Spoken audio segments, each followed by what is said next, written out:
Bienvenue sur le premier site d'éco-pâturage de la SEMVIT, la Société d'économie mixte de la ville du Trait, sur des terrains qui appartiennent à la société et qui sont en friche depuis quelques années.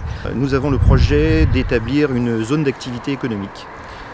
En attendant, bien évidemment, les premières constructions et les premiers aménagements, le terrain étant en friche, il a été décidé de créer un partenariat avec un éleveur de Jumièges, M. Patin, pour créer un site d'éco-pâturage. Actuellement, nous avons une trentaine de chèvres sur le site qui nettoient le terrain de toute végétation un petit peu envahissante. Et c'était aussi une occasion pour nous de créer un partenariat avec l'Essor, qui est l'ESAT local de la ville du Trait, dans le cadre d'un projet pédagogique où certains des élèves de l'ESAT viennent pour s'occuper des bêtes et en même temps travailler avec nos partenaires entreprises locales qui viennent aussi pour participer.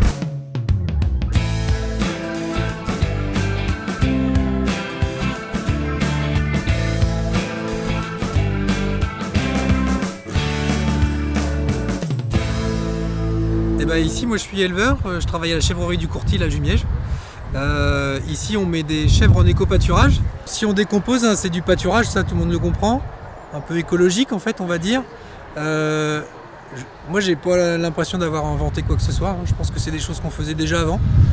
Simplement, c'est un peu de bon sens. Il y a besoin d'entretenir un terrain, il y a de la clôture à faire, on met de la clôture, on lâche les chèvres. Je pense que c'est ça aussi la vie, quoi. C'est d'avoir différentes interactions avec le monde de l'entreprise, le monde du handicap, le monde agricole, etc. Là, c'est un peu un prétexte pour remettre l'homme aussi au cœur de la nature. On est au même niveau, il faut qu'on préserve cette nature. Je crois vraiment que les chèvres là, c'est un bon support pour dire ne faites pas n'importe quoi, respectez votre environnement, intégrez un maximum les choses dans votre environnement quand vous voulez travailler là sur un terrain d'aménagement, des choses comme ça. Donc à partir du 1er octobre, on va mettre un bouc.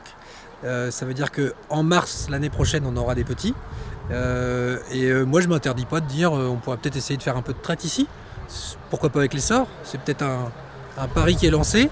De se dire que faire de la traite mobile, c'est possible. Faire de l'éco-pâturage productif. Donc là, on arrive vraiment sur... On ne fait pas que de l'éco-pâturage pour du loisir. On fait de l'éco-pâturage aussi pour produire quelque chose derrière.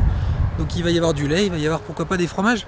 Et je pense que ça remet tout le monde à sa place dans ces écosystèmes.